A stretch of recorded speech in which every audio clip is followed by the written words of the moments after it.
birds of a feather flock together. You run around with losers, you will end up a loser. Unconsciously. Unconsciously, you will pick up their ways, you'll pick up their habits, you'll pick up, most importantly, their attitude about life. If you're around cynical, negative people all the time, you will become cynical and negative. So you got to watch yourself. Many of us are living out the lives of other people, living out their conclusions, living out of their consciousness. The other thing is that you begin to looking at your life and looking at what it is that you want to achieve. Another crucial thing that you must do is align yourself with powerful people. Align yourself with people that can encourage you, people that can empower you, people that you can learn from, people that you can grow from. That's very important. See, if you have people around you that can contribute to your growth. When I wanted to become a speaker, I joined the National Speakers Association. I wanted to be around the Dr. Norman Vincent Peales, the Zig Ziglars, the Dwayne Dyers. I wanted to be around people that were doing what I wanted to do. I wanted to learn from them. And you want to do that too. You want to align yourself with people who think like you, people who dream like you, people who want more out of life, people that are stretching and searching and seeking some higher ground in life. As opposed to the majority of people. Somebody said, always strive to get on top in life because it's the bottom that's overcrowded. And so you don't want to be on the bottom. See, it's easy to be on the bottom. It doesn't take any effort to be a loser. It doesn't take any motivation, any drive in order to stay down there on a low level.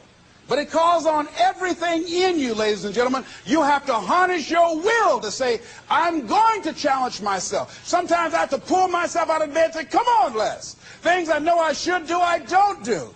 Things I shouldn't do, I do. I found that the biggest enemy you have to deal with is yourself. There's an old African proverb that says, if there's no enemy within, the enemy outside can do us no harm.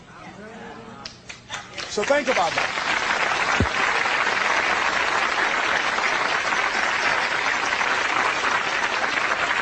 So as you begin to look toward making this your decade, as you begin to look toward making your life different, as you begin to look at yourself, you've got to redefine yourself. Who are you right now? And who must you become in order to create what you want? What has to change about you? What is it that you're doing right now that would be a liability for you? As you begin to look toward the future and take inventory of yourself, what is it about you right now that you've got to leave this behind because this no longer fits? Looking at where you want to go and the kind of person that you must become, the kind of standards that you have for you. What is it that you must do differently? Repeat out to me, please. If you want to keep on getting what you're getting, keep on doing what you're doing. See, that doesn't take an Einstein for that one. All right? It makes sense unless you change your pattern, unless you change the way you're thinking, unless you change your behavior, you're going to continue to produce the results in your life. See, all of us are winners, but some of us are producing results that we don't want. And so all you have to do is look at your game plan, look at your strategy. How is it that you have been being? What is it that you've been doing to produce this? So you're the director, you're the producer, you're writing the script, you're the star of your life. And as you begin to look at your life, you can decide whether or not it's a smash or whether or not it's a flop. That's in your hands. Look at your life, look at where you want to go. Don't worry about your circumstances. Don't worry about your age. I have a friend who's up in age, over 70, and she wanted to build a multi-million-dollar complex. The name is Dr. Johnny Coleman. Lenders and bankers say, you can't do that, you're too old.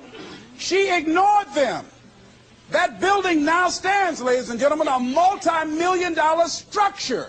But there are a lot of people who would have listened to that. There are a lot of people that would not have even gotten to that point. They would have talked themselves out of even going down to the bank to ask for it. Because they've already said no to themselves. See, it's time now. If you want to make this your decade, you've got to start saying yes to your life. You've got to start saying yes to your dreams. Yes to your unfolding future. Yes to your potential. As opposed to saying no. See, 87% of our self-talk is negative. So you've got to make a conscious, deliberate, determined effort to say yes to your dreams. Why not? Why not me? Don't spend time like most people going through life complaining. Don't try and get on talk shows and tell everybody how life has done you wrong. Here's what's happening in the audience. 80% don't care.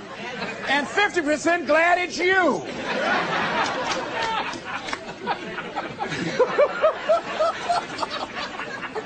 All right? So when you know that, you don't go around crying, oh, you know what they did to me? Who cares? Get away from me before they come back.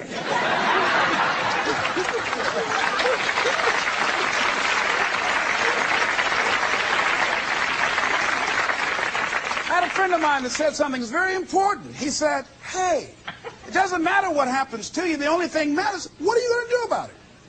That's all that matters. Okay, life knocked you down. What are you going to do about it? How long are you going to sit there and say, you know what they did to me? How long? Who wants to hear that racket? Use that energy to get up from there and move on and get on with your life.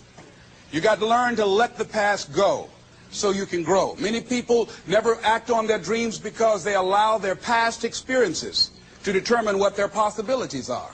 Whatever you've done in the past, that's not a reflection of your possibilities. That's just a reflection of your consciousness. That's just a reflection of your development and your growth. The future is unfolding for you right now. The future is unlimited for you right now. No one knows where you can go. No one knows what you're capable of or what's possible for you. You don't even know that. I had no idea, ladies and gentlemen. No one could have convinced me that I was able to do this. I'll never forget, I was speaking in Detroit, and a high school friend of mine saw me afterwards, and he was backstage. He said, I can't believe it's the same person. And I thought for a moment, and I said, it's not. The person you know, he's gone. He doesn't live here anymore. We have the power to change our personal history, changing the direction of our lives, changing our thoughts, changing where we want to go, exploring new horizons.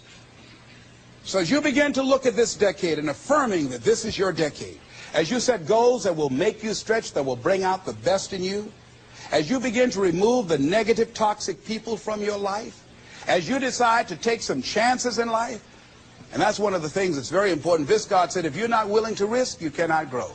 And if you cannot grow, you cannot become your best. And if you cannot become your best, you cannot be happy. And if you can't be happy, then what else is there? I'll never forget when I reached my first major goal of buying my mother that home. I'll never forget what it was like. And you're going to have this experience when you reach some major goal. When I drove up to the house and I got out and I gave Mama the key. And I said, Mama, this is for you. I'll never forget the look on her face. She said, oh my God. No one could have convinced me when I adopted y'all that this would happen. She said, oh, thank you. And she said, and you caused me so many damn problems.